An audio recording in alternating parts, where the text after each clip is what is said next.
we start off with a bunch of exponential and logarithmic equations. First, 2 to the 5x plus 2 equals to 8. You can take the log base 2 of both sides, and log cancels with this so that you just have 5x plus 2, whereas 8 is 2 to the third power, so if you take log 2 of 2 thirds, they cancel and the right side will become 3. So 5x equals to 1, and then x would be 1/5. So the answer to the first one is x equals to 1/5. Next, we have e to the 2x minus 2e to the x minus 24 equal to 0, which can be written like this. E to the x squared is e to the 2x, right? So you should set u equals to e to the x, do a substitution, which will make the equation look a lot easier. See, because u is e to the x, this will be u squared, whereas this will be just u, right? And you end up with a quadratic equation for u, which can be even factored. U minus 6, u plus 4. That's because negative 6 times 4 is negative 24. Adding negative 6 plus 4 gives you negative 2. So you end up with u equals to 6 and negative 4 as your answer. However, since u is e to the x, you need to have e to the x equal to 6 or e to the x equals to negative 4. Now, if e to the x is equal to 6, then you can take ln both sides. See, log cancels exponents, so you get x equal to ln of 6. So that's one answer. On the other hand, e to the x cannot be negative 4. That's impossible because e to the x is always positive. So it can never be equal to 0 or negative. So we know that the only answer to part B is x equals to ln of 6. Then we have the log equations, and when you have minus between two logs, then that can be put into a single log as a division, right? So we have log 2x minus 1 divided by 5x plus 1 equals to 2. Now, then we need to get rid of this log, and you have to remember that if you have log without anything under there, that's the common log, which is base 10. Okay, so base 10 logs are often written without the base, so it's log base 10. Now, how do you get rid of log base 10? You raise it to the power of 10. So you put 10 on both sides and make the both sides as exponents. Okay, we do this so that we can cancel the log, and you end up with 2x minus 1 over 5x plus 1 equals to 10 squared, which is 100. Now multiply 5x plus 1, and these cancel, and you get 2x minus 1 equals to 500x plus 100. Now let's move the 500. Let's subtract 500 both sides, so you get minus 500x, and then add 1 both sides, so you get plus 1. Okay, so this becomes minus 500. 2 minus 500 is negative 498x, and you have adding 1 gives you 101. Okay, so you get x equals to negative 101 over 498. Now the problem with these logarithmic equations is you always have to check for extraneous solutions. So sometimes the solution you get is not a solution because it lies outside the domain of the logarithms. Remember, logs can only take positive values. Okay, you cannot plug in 0, you cannot plug in negative. So if any of these become negative when you plug in negative 101 over 498, then it won't be a solution. Indeed, if you look at 2 times negative 101 498 minus 1, I don't care what this value is. All I care is it's a negative value. Negative times 2 is negative. Negative minus 1 will still be a negative. So that's a negative. So x equals to negative 101 over 498 is not a solution. And that means C has no solution. And that happens. Sometimes equations do not have any solution because the answer lies outside the domain of the function. Okay, last question, this one here. We have 2 logs. This time it's added. If you add them, you can make it into a single log with the product. So now I make them into a product, and that's equal to 5. And then I want to get rid of log 2, so I raise it over 2. So these cancel, and you end up with 3x plus 1 times 5x plus 3 equals 2 to the 5 power. That's 2 times 2 times 2 times 2 times 2. And if you compute that, that's going to be 32. You can FOIL this out. So 3x times 5x, that's 15x squared. 3x times 3, that's 9x. 1 times 5x, that's 5x. 1 times 3 is equal to 3. Equals to 32. So you have 15x squared plus 14x minus 29 equal to 0. Okay, this is a little tricky. However, one thing that you do see is that if you have 15 minus 29, that's like negative 14, so that's really similar, right? So the way you factor these trinomials where the first number is not 1 is something called factor by grouping. The way you do it is you first multiply 15 and negative 29. Multiply the first and the last. And also think about 14, which is the middle.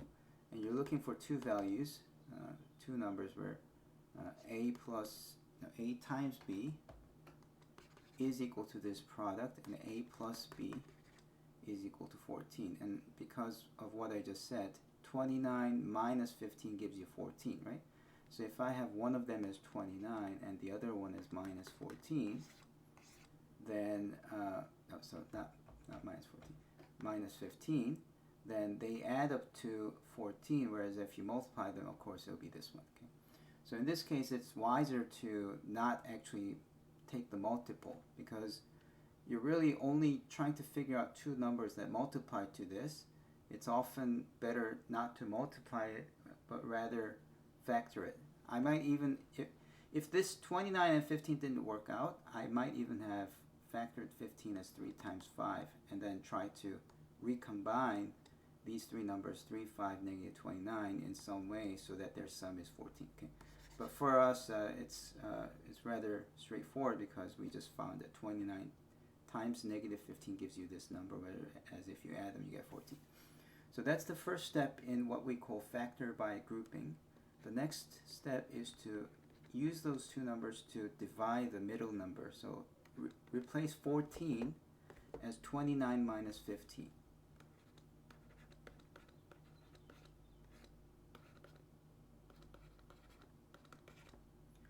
And it really helps you because, let's see, if you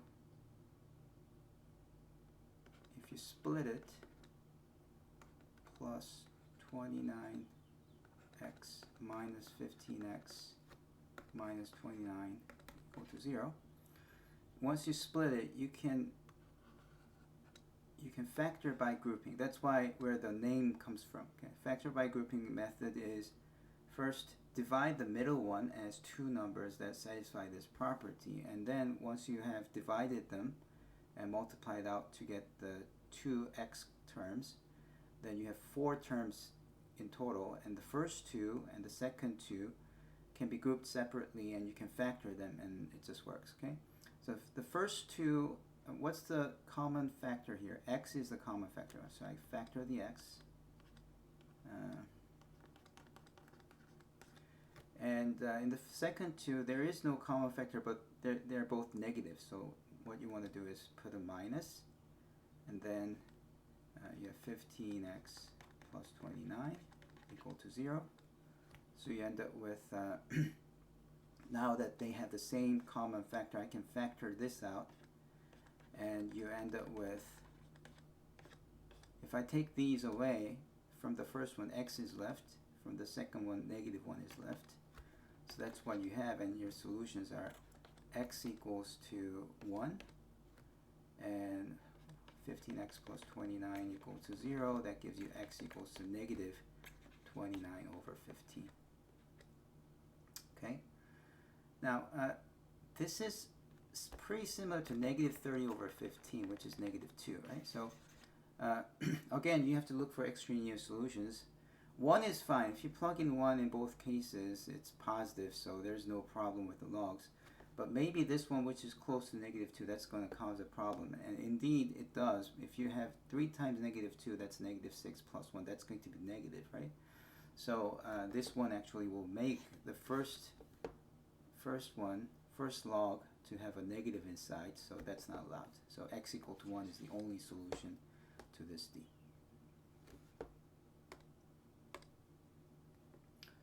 Okay, number 2, find the equation of the line in slope-intercept form. So first, I want the line that is parallel to 5x plus 2x equals to 9 and passes through 1, negative 3. Okay, so in all these questions, the fastest way to solve it would be to make use of the point-slope form.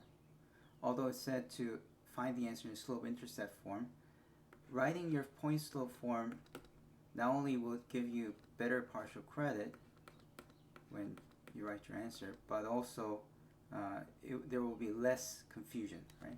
So this is what we call the point-slope form. And you should see that 1 is your x naught and negative 3 is your y naught. So the only thing that you have to work for is the slope. What is the slope? When you say parallel to a line, that means this line and the line that we're trying to build should have the same slope. So we have to read off the slope values here. Oh, I just realized that it should have been y. I'm sorry. 5x plus 2y equals to 9. And then 5x plus 2y equals to 9. Let's solve this for y to make it into slope-intercept form. That's how you can find the slopes. So divide by 2, that's negative 5 over 2x plus 9 over 2, and that's the slope of this line. So this line here has slope equals to negative 5 over 2. That means our slope also has to be negative 5 over 2 because it's parallel. Being parallel means same slope. So I have y minus negative 3 equals to negative 5 over 2 x minus 1. Okay, so you have y plus 3 equals to negative 5 over 2x plus 5 over 2. And then subtract 3, and that's it. Minus 5 over 2x plus 5 over 2 minus 3. 3 is 6 over 2, right? So 5 minus 6 is negative 1. So the final answer would be y equals to negative 5 over 2 x minus 1/2. Okay, let's try the next one. The line that passes through 3, 1 and 5, negative 7. Here, again, we use the point-slope form.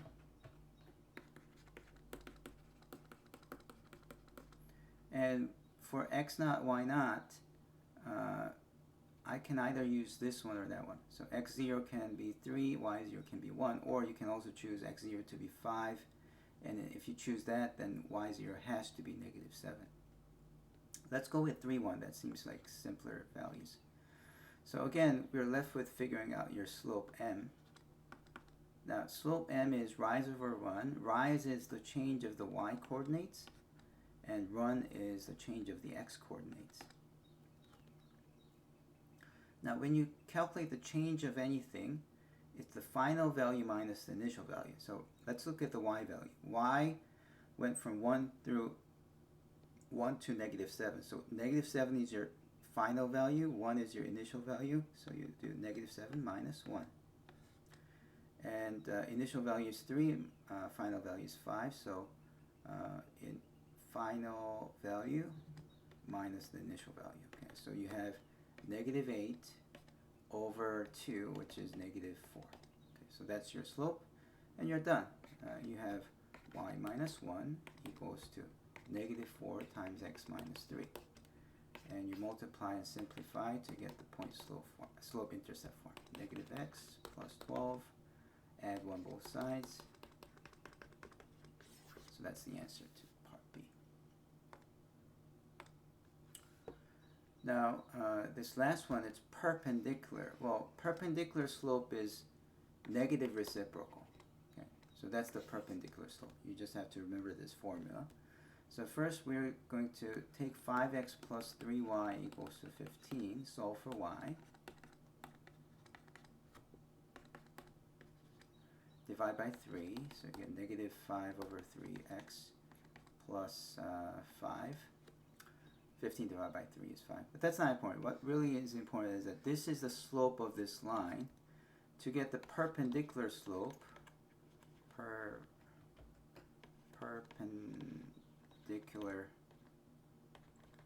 slope, you first have to take the reciprocal, which is negative 3 over 5, and then you have to negate it. Okay, I took the reciprocal, negated it, so you have 3 over 5. That's our slope. Now we have the slope, and it has to pass through to 2, 5. So what do? Again, our favorite formula, the point slope form. And you just put y0 would be 5. So it's x0 comma y0. Okay? So y0 would be 5. M is 3 over 5. X minus 2. So you have y minus 5 equals 2. 3 over 5 minus 6 over 5. Add a 5 both sides. And you get y equals to 3 over 5x. 5 is 25 over 5, so minus 6 over 5 plus 25 over 5. And finally, that's going to be y equals to 3 over 5x plus 19 over 5. That's the answer.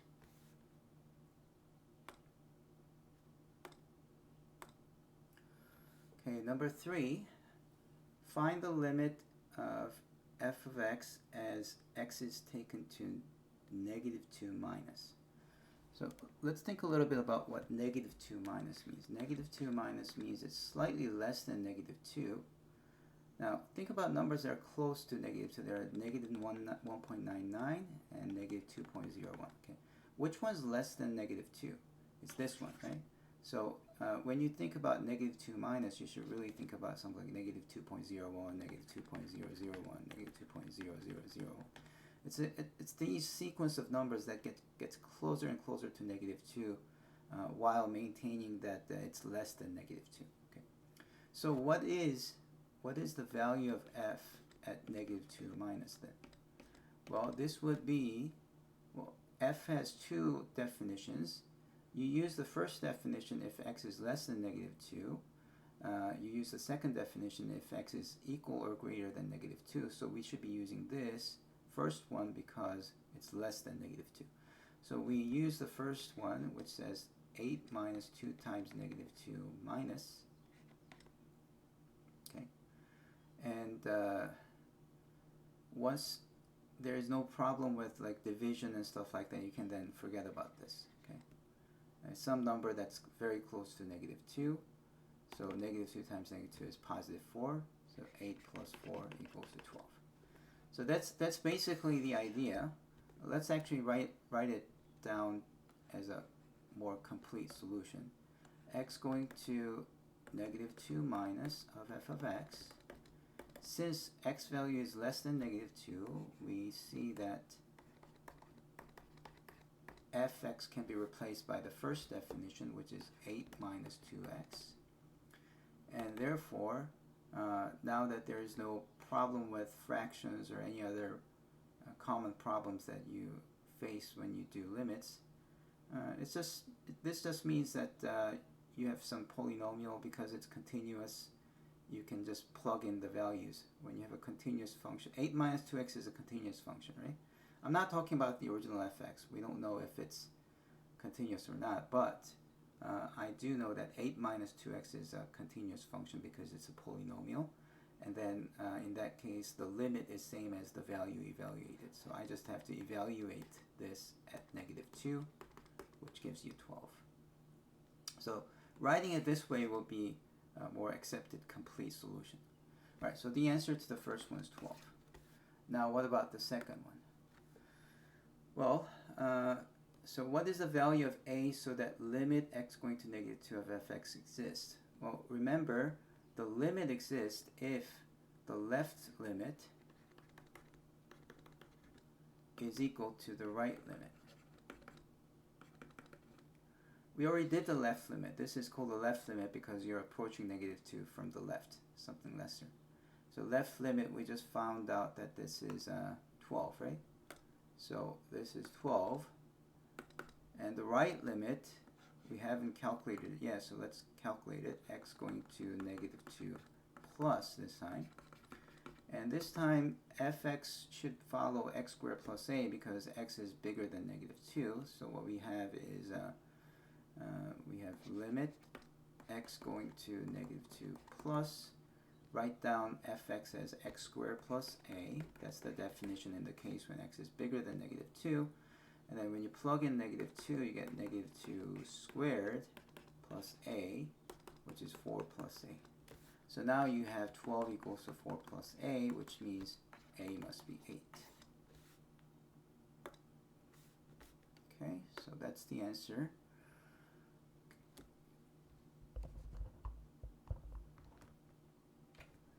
To complete the table, we would need to use a scientific or graphing calculator. But since I just want to get through with it quickly, I'll just use a software called Python. I calculated, I made a function using this Python language, and these are the values I need. 2.801, 2.98, 2.998. Okay, good. So I'm going to say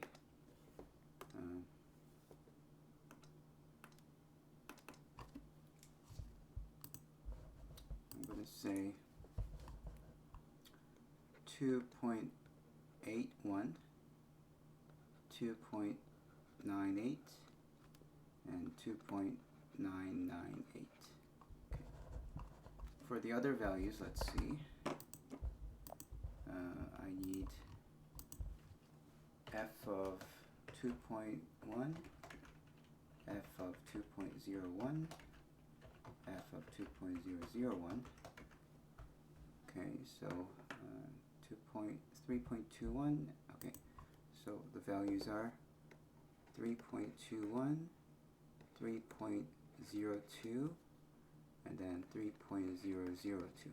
Okay, so after filling this in, I mean, you have to use your calculator to do this, and it's probably going to take a while trying to plug in everything. And one thing that you have to be careful is order of operations. Make sure that you have some form of a parenthesis. Either you calculate this first and then record the answer and then divide later by x minus 2, right? Or if your calculator allows parentheses, just don't forget the parentheses. Without these parentheses, you're going to end up with a wrong answer. In fact, when I grade these questions, although it's supposed to be an easy question, people forget the parentheses and end up with a totally wrong answer. Okay, so although I did it really quickly, please take some time to do it on your own and make sure that your calculator values agree with what I have here.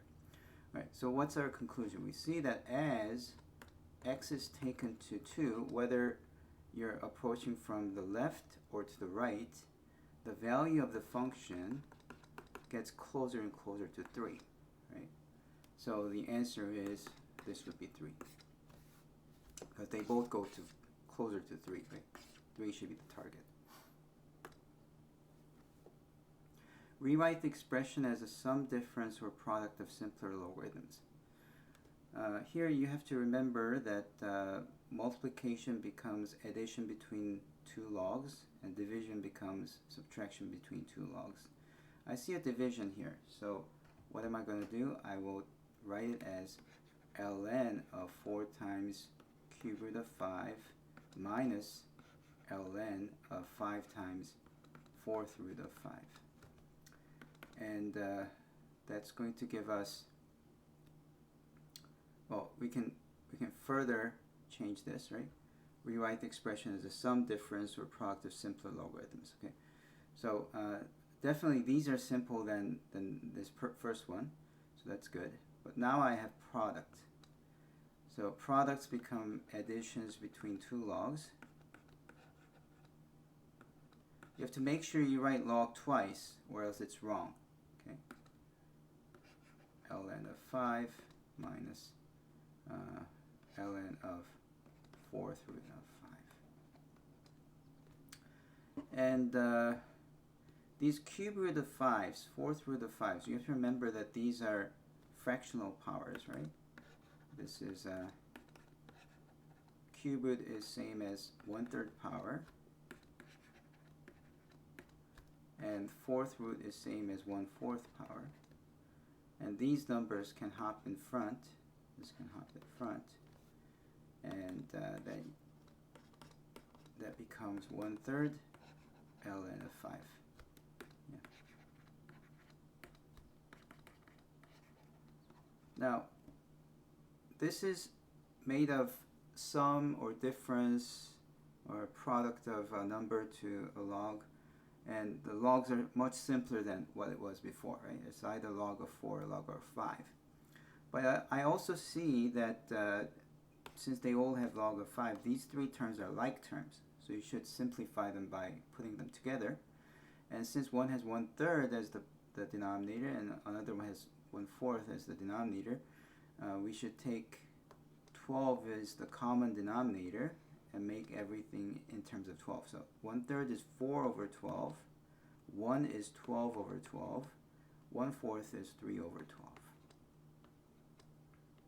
Okay, so I'm just trying to add 1/3 minus 1 minus 1/4 because they all have ln of 5. So if you factor ln of 5, then what's left? If you factor ln of 5, what's left is this. To combine these, you have to make everything over 12. 1/3 is 4 over 12. 1 is 12 over 12. 1/4 is 3 over 12. Okay, so I do that, and then plus ln of 4, and that's ln of 4 plus, let's see, negative 11 over 12. So it should be negative 11 over 12 ln of 5. Okay, so that's how you simplify this one. Now in the second example, again, we're going to apply the same principle, which is log base x to the 4th minus log y cubed z squared plus 1. Okay, so that's much simpler than before. I mean, individual logs are simpler. Overall, I think this is simpler, but it says as simpler logarithms. So this is a simpler logarithm than before. This is a simpler logarithm. And then I also see a product here, so it should be multiplied.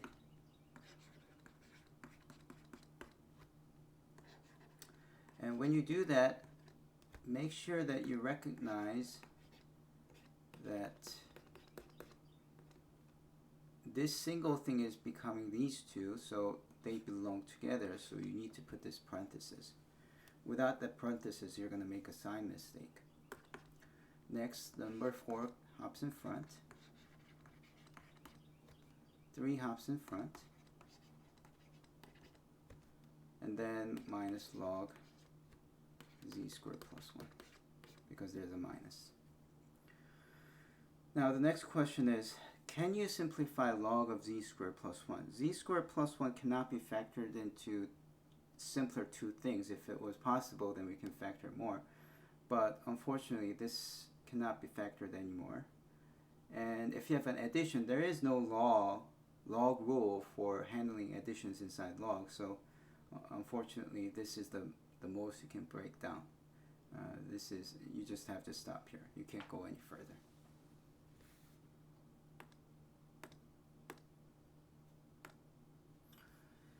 Okay, next is, this is a simple question. It means as limit x is taken to 4, this becomes 5, and the bottom one, this becomes negative 4. So what would be the limit? It's just about properties of limits, and all you have to do is, since fx becomes 5 as x goes to 4, I write 5 for f of x. And since g of x becomes negative 4 as x is taken to 4, I put negative 4, which is square root of 9. 2 plus negative 4, that's negative 2, which is 3 over negative 2, or negative 3 over 2. That's it. It's a really simple question.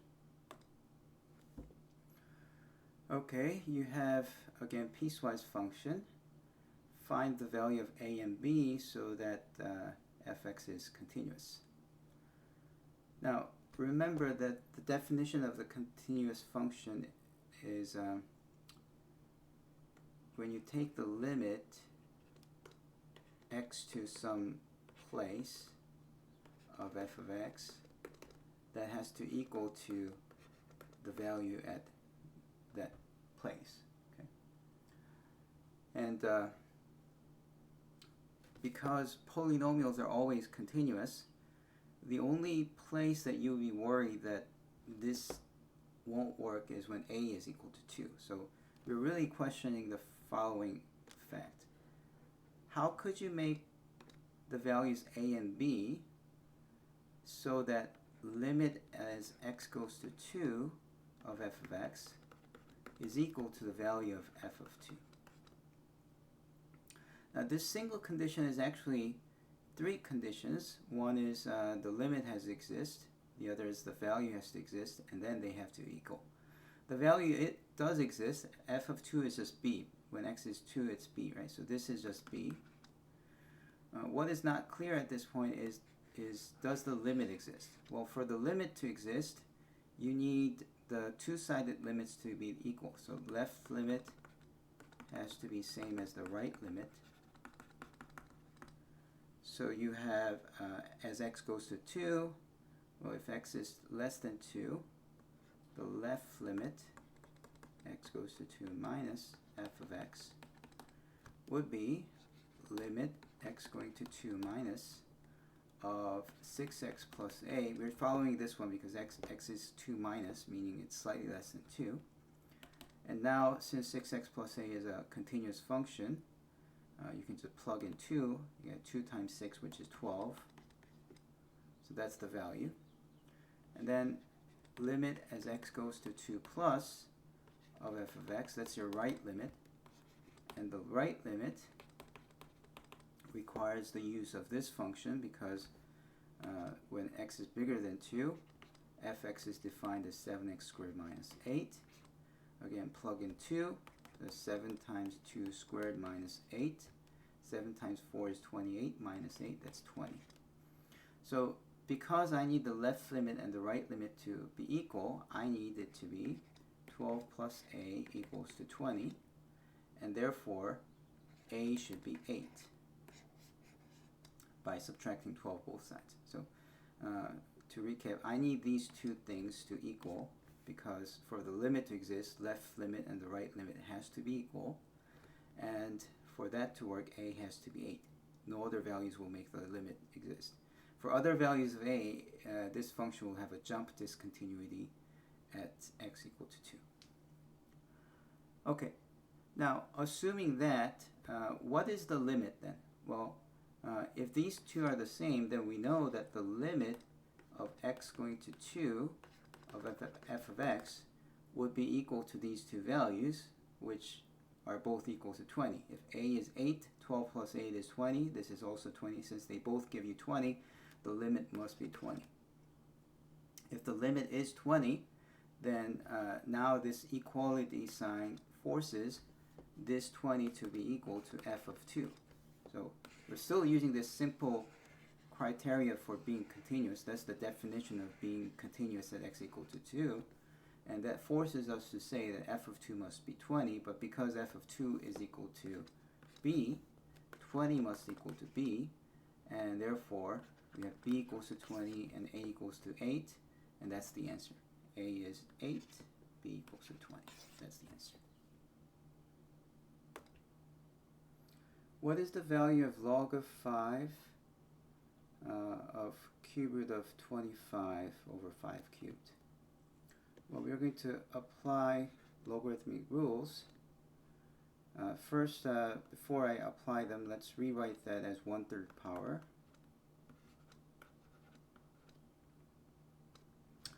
And applying the logarithmic rule that division is same as subtraction of 2 logs, I'm going to write 2 logs. First log is this, and then minus another log, 5/3. It's important that you write down log twice. If you write it only once, it's not correct. Okay, here I have log 5 and 5. If they match, they cancel, leaving you with a 3, right? And this 1/3, because it's an exponent, I can make it hop over the log.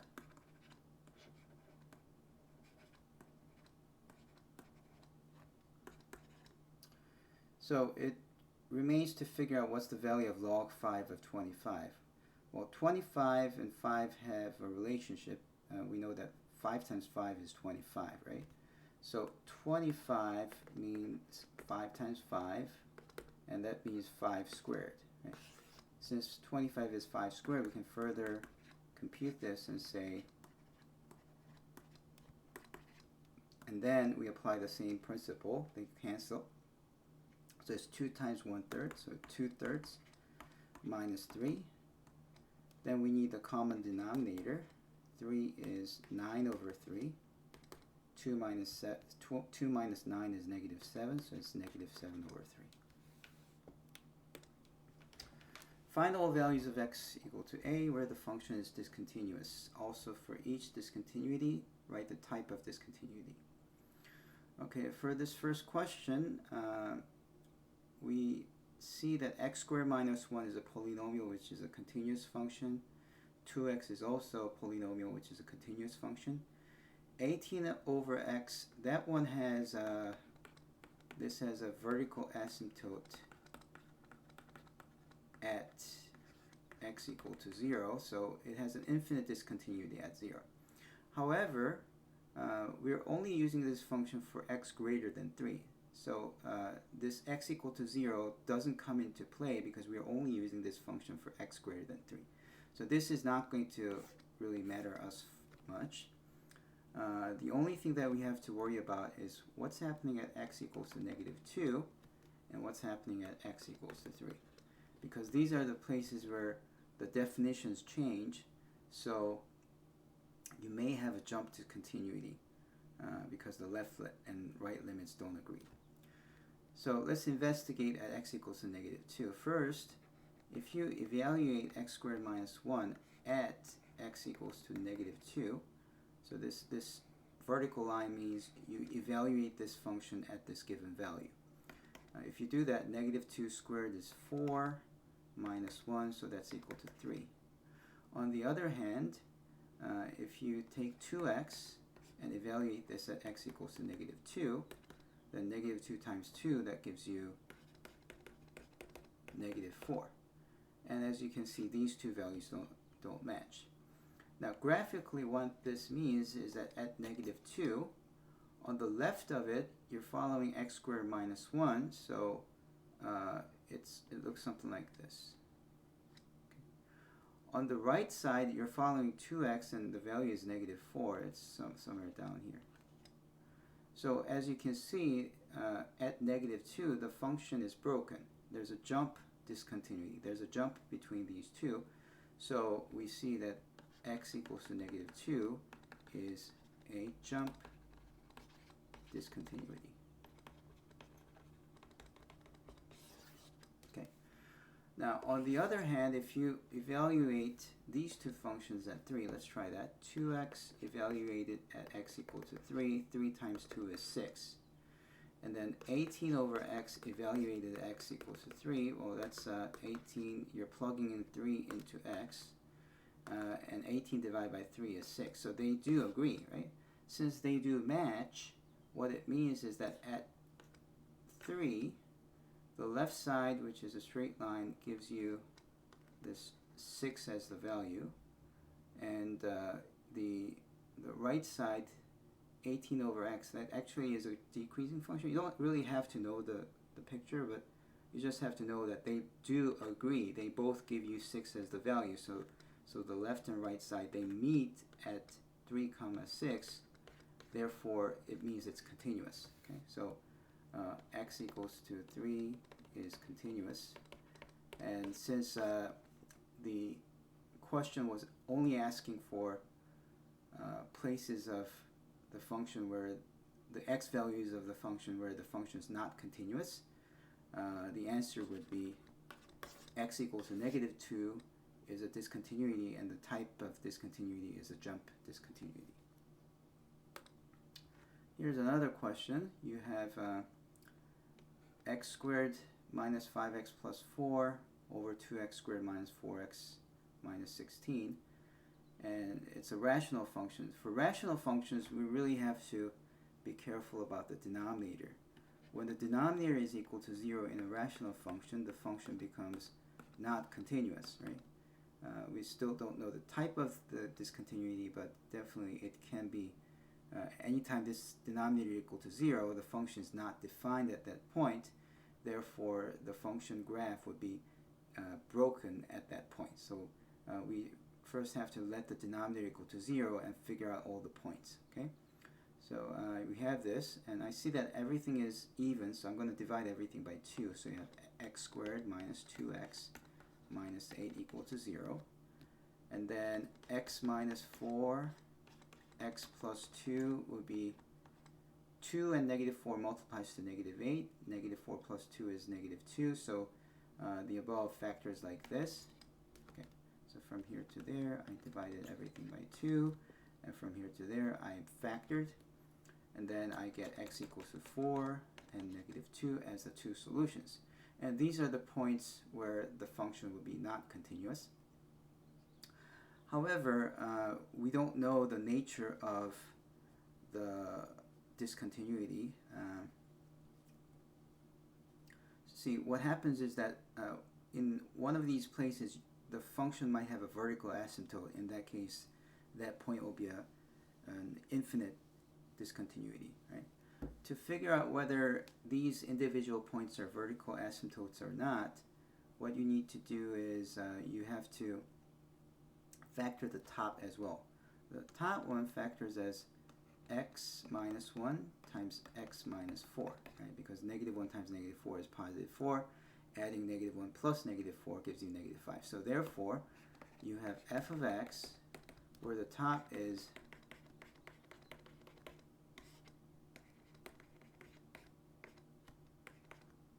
x minus 1 times x minus 4, and the bottom one factors as x minus 4 times x plus 2. Oh, we also factored the 2, right?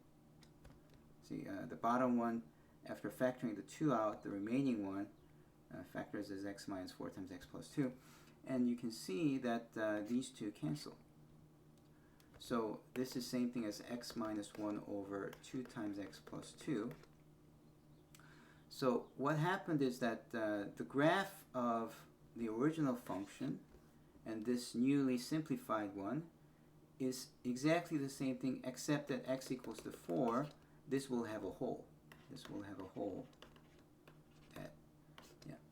But since it can be just removed by cancellation, that x equal to 4 is called a removable singularity.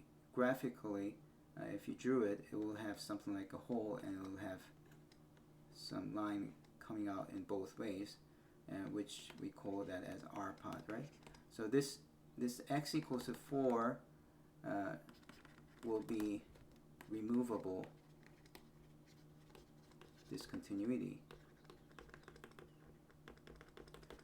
Whereas x equals to -2, well, that's going to give you a vertical asymptote, because we cancel everything. After canceling, if you still have something in the denominator, those are genuine vertical asymptotes. So this is a vertical asymptote, and at vertical asymptote, the name for discontinuity is infinite. So we have infinite discontinuity.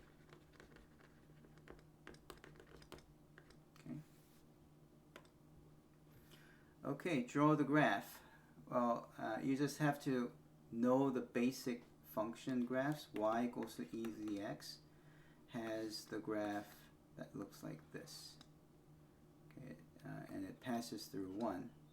And it's important that you mark this point, because then you know how to draw the graph better. And there's actually another thing that you have to know, that the x-axis is a horizontal asymptote, because as the graph gets closer and closer to the left, it becomes closer and closer to this x-axis. Okay, so now what? Let's think about making this out of a bunch of transformations. First, e to the -x. Well, if you go from x to -x, here's how you think about it. Here's x, here's y, here's -y, and here's -x. So if you go from x to -x, then the graph will flip over the y-axis, right? So the left and right side will be reversed. So you get this. Here's 1. Okay. And then now you need a minus, right? So I'm going to put a minus e to the -x. If you put a minus in front of x, what happens is that the entire values, all the positive values, become negative, right? So all the positive values becoming negative means that the entire graph gets flipped over the x-axis. So you end up with this graph. And now finally you have to think about what's y equals to 2 minus e to the -x. That's like taking this and adding a 2, right? This is like taking negative e to the -x and adding a 2. If you add something to a graph, the entire thing shifts up by 2, right? So, oh, by the way, this 1 will become now -1, right? And since you shifted up by 2, that's going to become +1 again, and it will still look like this, because all you did was you shifted it up. And because originally this y equal to 0 was your horizontal asymptote, but you added 2 in the y direction, the new horizontal asymptote will be 2. So the graph will become like this. Okay, so it's going to pass through 1, and it will get closer and closer to 2. Let's try the second question, this one. First, y equals to ln of x. You have to memorize the basic graphs. You have to memorize y equal to ln x graph, and also y equals to e to the x graph. ln x graph passes through the 1 on the x coordinate, x-axis, and it does this. Okay, so this is 1. That's the basic graph. And for this, the vertical asymptote is at the y-axis. The y-axis becomes a vertical asymptote. Okay. So this is very important.